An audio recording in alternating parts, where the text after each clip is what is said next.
Next, Chinese state-run media is expanding its influence in Africa, while the presence of American media is shrinking. The CCP's official mouthpiece is in at least 40 of Africa's 54 countries, while Voice of America has just one bureau left on the continent.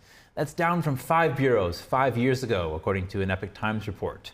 We look at how widespread the Chinese regime's influence campaign is in Africa and what the U.S. needs to do in response. I spoke with Kervin Oakwin, former lead intelligence, surveillance, and reconnaissance coordinator for the U.S. Army, for answers. Kervin Oakwin, thank you so much for joining us. It's great to have you on the show. To start off with, how widespread is CCP influence in the African media landscape? Oh, well, first of all, thank you guys for having me on. This is one of the only organizations that I know of that is on the forefront of what China is doing in Africa, so it's good to speak to you.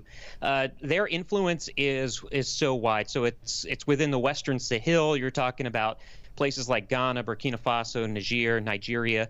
It also goes on to the East Coast, Somalia, and Kenya. And they're actually more influential on the continent of Africa than the country of South Africa, which does have the most influence on the broader African continent. So it's everywhere. Okay, and how did such widespread media influence by the CCP come about in Africa in the first place? Well, they started really early on, and that's due to them wanting to influence their own positions on the continent for all of the minerals that are within the African continent that they can then ship back to China and create things for our phones and computers, all the chips that we have, for all the technology. But really, it was when Xi Jinping was general secretary back 2012 through and really in 2014.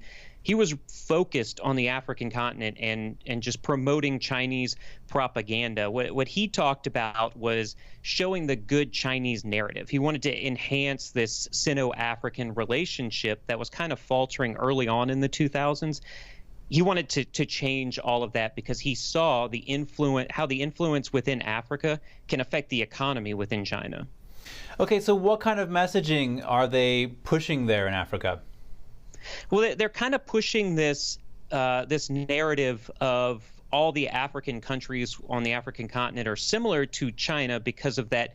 The word that they use is colonialism, and this is a term that they've been throwing around for a few decades now to get countries like France, especially the United States, but those Western countries out and get that influence out of Africa. So they're saying, France, the UK, the US, they're just colonial powers who are here just for your resources. They'll take those resources and they'll leave you with nothing. And quite honestly, what I saw while I was in Africa, the opposite is very true. China has gotten into those countries. They've taken the resources, and once the resources are gone, the Chinese population is gone. So they've set up this propaganda. They've propagated a villain, the Western media, the Western nations, in order to secure more funding within Africa, to secure these locations where they can dig for these resources, those kind of things. Okay, now let's look at the U.S. What does the American foreign media footprint look like in the African continent? It's as far as the U.S. is concerned, it's very little. BBC's kind of there, but really Africa, the media within Africa is African media. We're seeing Chinese media, and now we're seeing an increase in Russian media on the continent. So there's very little. CNN is there. They've got headquarters, but you're really that's talking about that's it within the Western. Okay, and this is print, radio, TV. This is across all the different types of media, this influence? Yeah, and social media as well. So you think about it, we know TikTok, we know China controls TikTok, but things like Facebook, Instagram, X, formerly Twitter, they're social media spots that the Chinese people can't have access to, but African people can have access to.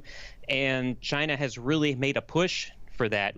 Their media conglomerates have tens of millions of viewers on those accounts just on social media. So they've really made a push with social media to just become even more influential on the whole continent.